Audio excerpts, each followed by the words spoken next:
ശ്രീ ശങ്കുട്ടി ദാസ്, ബി.ജെ.പിയെ സംബന്ധിച്ച് ഈ കഴിഞ്ഞ തെരഞ്ഞെടുപ്പിൽ മാത്രം ആദ്യമായി 1 ലക്ഷം വോട്ട് കവർ ചെയ്ത മണ്ഡലമാണ്. 10% വോട്ട് അതിനു ചുവടെയുള്ള സ്ട്രെങ്ത് മാത്രമുള്ള മണ്ഡലമാണ്. ആ മണ്ഡലത്തിൽ ഒരു ഉപതെരഞ്ഞെടുപ്പ് വരുമ്പോൾ, ഒരു ഹൈ പ്രൊഫൈൽ ഉപതെരഞ്ഞെടുപ്പ് വരികയാണ്. പ്രിയങ്ക ഗാന്ധി വദ്ര അവരുടെ ജീവിതത്തിലെ ആദ്യത്തെ തെരഞ്ഞെടുപ്പിനെ നേരിടുകയാണ്. അവരുടെ പോൾ ഡെബ്യൂ ആണ്. അങ്ങനെ ഒരു മത്സരം നാഷണൽ ലെവലിൽ ഗ്ലാമറസ് ആയ ഒരു മത്സരം നടക്കുമ്പോൾ ബി.ജെ.പി ആരെ ഇറക്കും? മുമ്പ് രാഹുൽ ഗാന്ധിയെ നേരിടാൻ സ്മൃതി ഇറാനിയെ അയച്ചതുമാതിരി ഇപ്പോൾ സ്മൃതി ഇറാനിയെ അമേഠിയിൽ പരാജയപ്പെട്ട് നിൽക്കുകയാണല്ലോ. സ്മൃതി ഇറാനി വയനാട് ചുരത്തിലേക്ക് വരുമോ?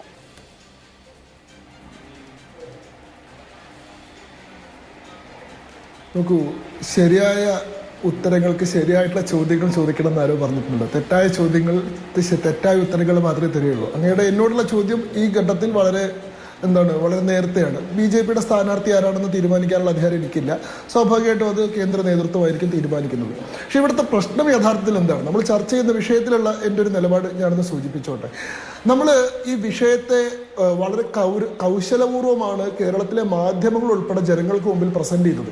യഥാർത്ഥ ഇഷ്യൂ മറ്റൊരു വശത്ത് നിൽക്കുന്നു. നമ്മൾ ചർച്ച ചെയ്യുന്നത് മറ്റൊരു ദിശയിലുള്ളൊരു വിഷയമാണ്. ഇത് കാര്യങ്ങൾക്കൊരു സീക്വൻഷ്യൽ ഓർഡർ ഉണ്ടല്ലോ. അതായത് മൂന്നാമത് നടക്കുന്ന വിഷയമാണ് നമ്മൾ ആദ്യത്തെ ദിവസം ചർച്ച ചെയ്യുന്നത്. ഒന്നാമത്തെ ദിവസത്തെ വിഷയം നമ്മൾ ചർച്ചയെ ചെയ്യുന്നില്ല എന്നുള്ളതാണ്. അതായത് രാഹുൽ ഗാന്ധി റായ്ബറേലിയിലും വയനാട്ടിലും മത്സരിച്ചു. 2 സ്ഥലത്തും അദ്ദേഹം വിജയിച്ചു. സ്വാഭാവികമായിട്ട് അദ്ദേഹത്തിന് ഏതെങ്കിലും ഒരു മണ്ഡലം ഉപേക്ഷിക്കണം. യു.പിയിലുള്ള റായ്ബറേലി വേണമോ കേരളത്തിലുള്ള വയനാട് വേണമോ എന്ന ചോയ്സ് വന്നപ്പോൾ രാഹുൽ ഗാന്ധി കേരളത്തിലെ വയനാട് ഉപേക്ഷിച്ചു. യു.പിയിലെ റായ്ബറേലി അദ്ദേഹം തിരഞ്ഞെടുത്തു. അദ്ദേഹത്തിന്റെ പ്രയോറിറ്റി റായ്ബറേലിയാണ്. അദ്ദേഹത്തിന് അമേഠിയിൽ നിന്ന് ജയിക്കാൻ കഴിയുമെന്നുള്ള ആത്മവിശ്വാസം ഇല്ലാതിരുന്നിരുന്ന തെരഞ്ഞെടുപ്പിൽ ആര് നിന്നാലും ജയിക്കുമെന്ന് അവർക്ക് ഉറപ്പുള്ള അജയ് തറയിൽ, കോൺഗ്രസിന്റെ സെക്രട്ടറി ആയിട്ടുള്ള അജയ് തറയിലാണ് പറഞ്ഞത്, കുറ്റിച്ചൂലിനെ നിർത്തിയാലും ഞങ്ങൾ ജയിക്കുന്ന മണ്ഡലമാണ് വയനാട് എന്ന്. ആ നിലയിൽ മാത്രം അവർ പരിഗണിക്കുന്ന ആരെ നിർത്തിയാലും ജയിക്കുന്ന ഒരു മണ്ഡലം അദ്ദേഹം സേഫ് സീറ്റായിട്ട് എടുത്തു. ആ വട്ടം അദ്ദേഹം അമേഠിയിൽ തോറ്റതുകൊണ്ട് മാത്രം 5 കൊല്ലം രാഹുൽ ഗാന്ധി വയനാട്ടിലെ MP ആയി. ആ തെരഞ്ഞെടുപ്പിൽ അദ്ദേഹം അമേഠിയിൽ ജയിച്ചിരുന്നെങ്കിൽ രാഹുൽ ഗാന്ധി എന്നൊരു MP വയനാട്ടിൽ ഒരു കാലത്തും ഇല്ല.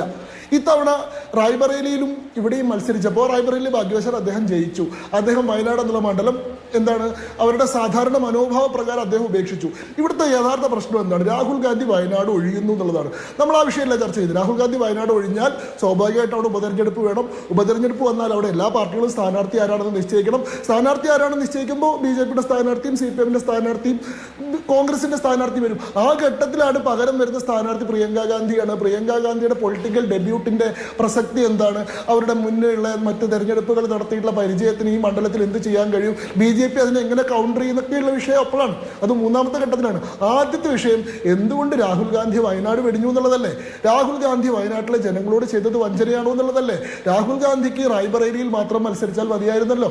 അദ്ദേഹം എന്തിന് അഥവാ തോറ്റു കഴിഞ്ഞാൽ നിലനിർത്താവുന്ന ഒരു മണ്ഡലമായിട്ട് വയനാടിനെ എടുത്തു എന്നുള്ളതാണ് ആദ്യത്തെ ചോദ്യം. രണ്ടാമത്തെ പ്രശ്നം, കാര്യമല്ലേ? നരേന്ദ്രമോദി തന്നെ 2 മണ്ഡലങ്ങളിൽ മത്സരിച്ചിട്ടില്ല. 2014 അദ്ദേഹം 2 മണ്ഡലത്തിൽ മത്സരിച്ചിട്ടുണ്ടല്ലോ. വാജ്പേയി മത്സരിച്ചിട്ടുണ്ടല്ലോ.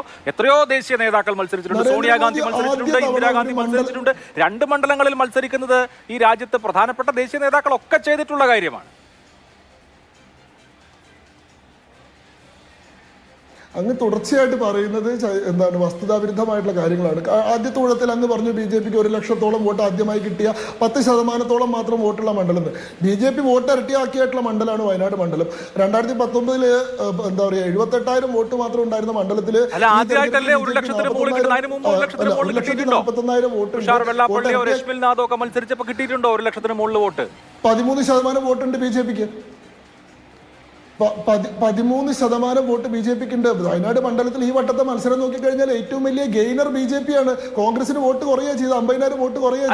കഴിഞ്ഞ 64% വോട്ട് ഉണ്ടായിരുന്ന രാഹുൽ ഗാന്ധിക്ക് ഇത്തവണ 59% വോട്ടേ ഉള്ളൂ. 7 ലക്ഷത്തിന് ഇത്തവണ കൂടി. അതന്നെയാണല്ലോ ഞാൻ പറഞ്ഞത്. ഇത്തവണ മാത്രം, അല്ലെങ്കിൽ ഇത്തവണയാണ് ബി.ജെ.പി ആ നിലയ്ക്ക് 1 ലക്ഷം കവർ ചെയ്യുന്ന പെർഫോമൻസ് നടത്തിയത് ഇത്തവണയാണെന്നാണ് ഞാൻ പറഞ്ഞത്. പോസിറ്റീവായിട്ടാണ് പറഞ്ഞത്. ഇപ്പൊ പറഞ്ഞ പ്രശ്നം ഞാൻ പറയാം. ഇന്ത്യൻ ചരിത്രത്തിൽ ഇന്ന് വരെയായിട്ടും ഒരു സ്ഥാനാർത്ഥി ഒരേ വട്ടം രണ്ടാമത്തെ മണ്ഡലം ഈ പറയുന്ന സേഫ് സീറ്റ് ആയിട്ട് വെച്ചിട്ടുള്ള അനുഭവമില്ല. നരേന്ദ്രമോദി 2 തെരഞ്ഞെടുപ്പിൽ മത്സരിച്ചിട്ടുണ്ട്. 2 സ്ഥലത്തും നരേന്ദ്രമോദി വിജയിക്കുകയാണ് ചെയ്തത്. നരേന്ദ്രമോദി അഹമ്മദാബാദിലും വിജയിച്ചു, വാരണാസിയിലും വിജയിച്ചു. അദ്ദേഹം അഹമ്മദാബാദ് ഉപേക്ഷിച്ചു വാരണാസിയിൽ തുടർന്നു. അടുത്ത വട്ടം അദ്ദേഹം വാരണാസിയിൽ മാത്രമേ മത്സരിച്ചുള്ളൂ. ഒരു സീറ്റിന് സ്ഥിരമായിട്ട് സ്റ്റെപ്പിനി ടയറാക്കി വെക്കുന്ന ഒരു പ്രവണത വേറെ എവിടെയില്ല. രാഹുൽ ഗാന്ധി ആദ്യത്തെ വട്ടം അമേഠിയിലും വയനാട്ടിലും മത്സരിച്ചു. അമേഠിയിൽ തോറ്റു, വയനാട് നിലനിർത്തി. അടുത്ത വട്ടം അദ്ദേഹം റായ്ബറേലിയിലും വയനാട്ടിലും മത്സരിക്കുന്നു. എന്നിട്ട് ജയിക്കുമ്പോൾ വയനാട് ഉപേക്ഷിക്കുകയാണ്. അപ്പോൾ വയനാട് എന്താണ്? വയനാട് വയനാട് അഥവാ ജയിച്ചില്ലെങ്കിൽ ഉപയോഗിക്കാവുന്ന സ്പെയർ മണ്ഡലമാണ്.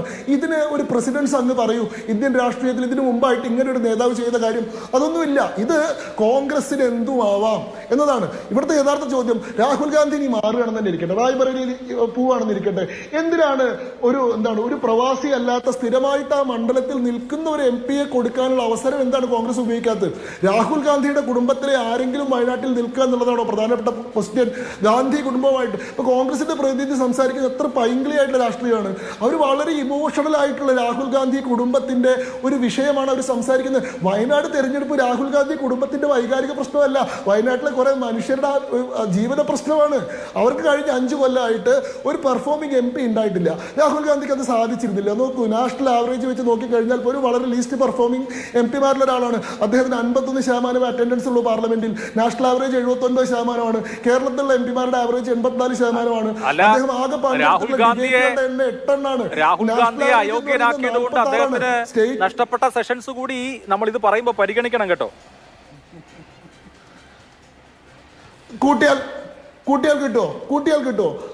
ഞാൻ ചോദിക്കട്ടെ, അദ്ദേഹം ആകെ പങ്കെടുത്തുള്ള ഡിബേറ്റുകളുടെ എണ്ണം 8. National average 46. കേരളത്തിലുള്ള MP-മാരുടെ ആവറേജ് എന്ന് പറയുന്നത് 79. അദ്ദേഹത്തിന്റെ ആകെ ചോദ്യങ്ങളുടെ എണ്ണം 99. National average 210. കേരളത്തിലുള്ള MP-മാരുടെ ആവറേജ് 275. അദ്ദേഹം ഒരു പ്രൈവറ്റ് മെമ്പർ ബില്ല് പോലും അവതരിപ്പിച്ചിട്ടില്ല. National average 4. കേരളത്തിലുള്ള MP-മാരുടെ ആവറേജ് 5. National average 3. അപ്പോൾ MP എന്നുള്ള രീതിയിൽ അദ്ദേഹത്തിന്റെ പ്രകടനം വളരെ മോശമായിരുന്നു. ഇനി അതിന് കാരണം അദ്ദേഹത്തിന് 1 വർഷത്തോളം അയോഗ്യത കാരണം മാറി നിൽക്കേണ്ടി വന്നാണ് പറഞ്ഞോളൂ. ഞാൻ ചോദിക്കുന്നത്, രാഹുൽ ഗാന്ധിയുടെ വയനാട്ടിലെ പെർഫോമൻസ് എന്താണ്? കഴിഞ്ഞ 5 വർഷത്തിനിടയിൽ 9 തവണ മാത്രമാണ് രാഹുൽ ഗാന്ധി വയനാട്ടിലേക്ക് വന്നിട്ടുള്ളത്. രാഹുൽ ഗാന്ധിയേക്കാൾ കൂടുതൽ തവണ കാട്ടാന വയനാട്ടിൽ വന്നിട്ടുണ്ട്. അതായത് വയനാട് ജില്ലാ വികസന അതോറിറ്റിയുടെ അധ്യക്ഷൻ എന്ന രീതിയിലുള്ള ഉത്തരവാദിത്വം കൂടി അദ്ദേഹം നടത്തുന്നുണ്ട്. വയനാട് MP എന്നുള്ള രീതിയിൽ വർഷത്തിൽ 4 തവണ യോഗം ചേരുന്ന ഒരു സമിതിയാണത്. ആ സമിതിയുടെ യോഗങ്ങളിൽ അദ്ദേഹം ആകെ 5 തവണയാണ് പങ്കെടുത്തിട്ടുള്ളത്, വർഷത്തിൽ 1 എന്നുള്ള ആവറേജിൽ. അതേപോലെ 2019 വയനാട്ടിൽ മത്സരിക്കുമ്പോൾ വയനാടിന് വേണ്ടി പറഞ്ഞിട്ടുള്ള പ്രോമിസുകളിൽ ഒന്നുപോലും പൂർത്തീകരിക്കാൻ അദ്ദേഹത്തിന് സാധിച്ചിട്ടില്ല.